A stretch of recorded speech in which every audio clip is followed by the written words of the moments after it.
He turned a sprinkle of salt into a global brand, rubbed shoulders with celebrities, and served $1,000 steaks like they were fast food. But just a few years later, his empire is quietly crumbling, and no one's talking about it. What really happened to Salt Bae? Long before he was slicing gold-covered steaks for celebrities, Nusret Gökçe was just another kid trying to survive in the rough outskirts of Erzurum, Turkey.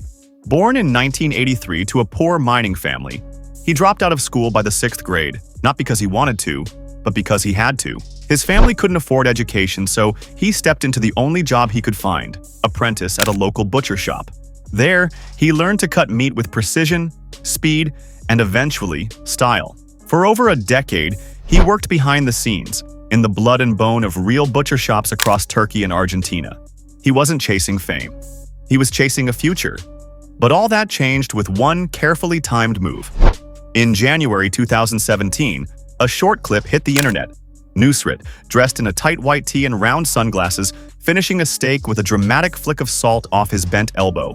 The move was smooth, almost hypnotic, and completely unexpected. Within hours, the internet crowned him Salt Bae. Millions watched, laughed, and shared. What was meant to be a flourish became a phenomenon. He wasn't just a chef anymore. He was a meme, a brand, a global icon overnight. But as the internet cheered, Salt Bae saw something bigger, an empire built on spectacle, and he wasn't about to let the moment go to waste. Salt Bae didn't just ride the wave of fame, he built a luxury brand on top of it. In the months after his viral video, Nusret moved fast. He expanded his restaurant, Nusret, from Turkey to Dubai, then to Miami, New York, and beyond. Each new location was more extravagant than the last, with velvet ropes, velvet prices, and gold-covered everything, especially the meat. It wasn't just about food anymore. It was a show. Diners paid thousands not just for steak, but for a front-row seat to Salt Bae himself, slicing tomahawks tableside, flexing his forearms, and sprinkling salt like confetti. Celebrities lined up. Leonardo DiCaprio, David Beckham, DJ Khaled. Every photo snapped inside his restaurants doubled as free advertising. And it worked. Nusret became one of the most buzzed-about steakhouse brands on the planet, with over 20 locations across Europe, the US, and the Middle East. His Instagram grew into a curated theater of flame, knives, and flexing. Everything he touched seemed to turn into gold, literally and figuratively. But there was one problem. Behind all the glitter and gold, the cracks were already forming. Because when you charge $1,000 for steak, people start looking closer, and not all of what they found was pretty. As the hype around Salt Bae grew, so did the backlash. Critics who actually tasted the food didn't hold back. Some called the steaks overcooked and underwhelming. Others flat out said you were paying for a photo, not a meal.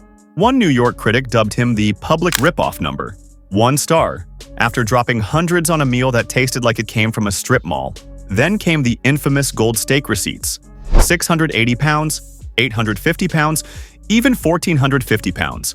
Circulating online like digital outrage fuel. Customers shared videos of eye-popping bills and underwhelming portions, sparking debates over whether Salt Bae was a chef or just a meme with a menu. Even worse, some restaurants reportedly cut corners, turning off heating in the London branch to save money during winter, while still charging luxury prices. People started asking, was Salt Bae selling premium steak or just selling himself? And while customers complained, things were getting even messier behind the scenes. Behind the curtain of theatrics and Instagram filters, Salt Bae's empire was facing real-world problems, legal ones.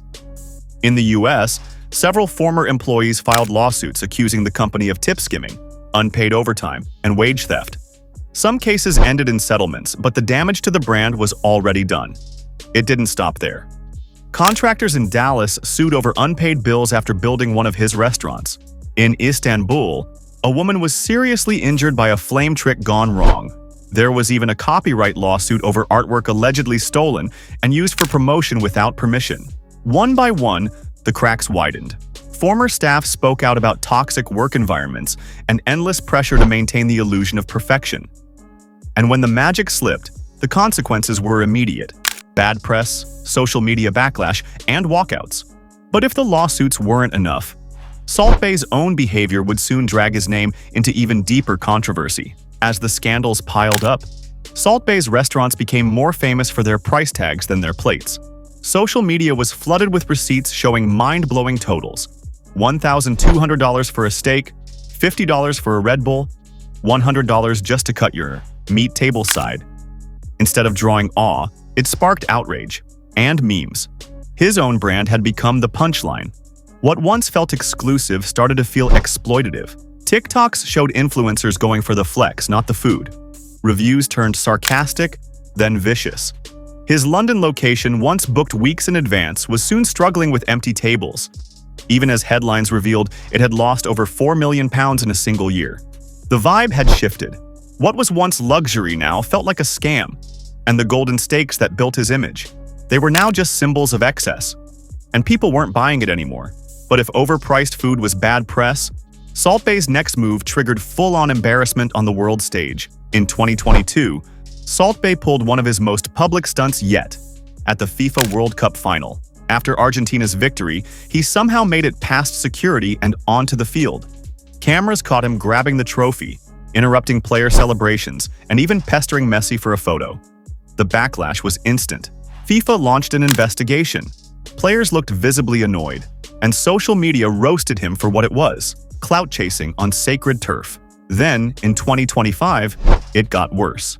A video surfaced of Salt Bae being denied entry to a high-profile Champions League after-party. Security blocked him at the door, and online rumors exploded. Had he been blacklisted by the very stars he once entertained? The man who once stood beside legends was now being kept out of the party. His image wasn't just overexposed, it was unwanted. And while his global fame cracked, his restaurant empire, especially in the US, was collapsing behind the scenes. Salt Bae had his eyes set on the American market. Big cities, big stars, and even bigger receipts. For a while, it worked. His New York and Miami locations drew lines of influencers and tourists. Vegas and Beverly Hills followed. But the cracks that started overseas finally caught up with him in the US. By 2025, the magic was gone. Customers were fed up, reviews tanked, and legal fees stacked up. Beverly Hills quietly shut down. Vegas, once a flagship for luxury dining, was boarded up. Of the original US lineup, only 2 locations remain. Behind the scenes, insiders claimed expansion outpaced infrastructure. The business wasn't built to last, it was built to trend. And once the trend faded, the empire began to crumble. With the US retreating, Salt Bae had one choice left: reinvent or disappear. With his empire contracting and his image taking hit after hit, Salt Bae did something unexpected. He started shifting focus away from the camera. No more viral videos slicing tomahawks in slow motion. No more hovering over celebrities like a one-man paparazzi squad. Instead, he began making moves outside the spotlight. His strategy? Go global again, but this time, lower the flash and broaden the appeal. He opened new locations in places like Mexico City and Rome, where the social media hype was still fresh and gold steaks hadn't lost their shine. In Ibiza, he launched a beachside concept aimed at tourists who were less concerned about food critics and more interested in Instagrammable plates. He even started targeting travel hubs, placing restaurants in high-end airports where customers had money to spend and nowhere else to go. But that wasn't the only shift. Salt Bae started promoting philanthropic efforts, building schools in Turkey, supporting orphanages, and sponsoring vocational training for young chefs. He leaned into his origin story, reminding the world that he was once just a poor kid trying to survive. It was a calculated move to recast himself not just as a performer, but as a self-made man with depth. He also leaned into private dining and exclusive catering, curating smaller events where his signature moves could still wow a crowd, but without the overhead of full-time restaurants. It was Salt Bae unplugged, stripped down, lower risk, and arguably more sustainable. Salt Bae proved that in the age of social media, a single moment can launch a global empire. But he also proved something else. Viral fame is a fast burn, and without substance behind the spectacle, it doesn't last. From butcher's apprentice to international icon, his rise was unlike anything we've seen.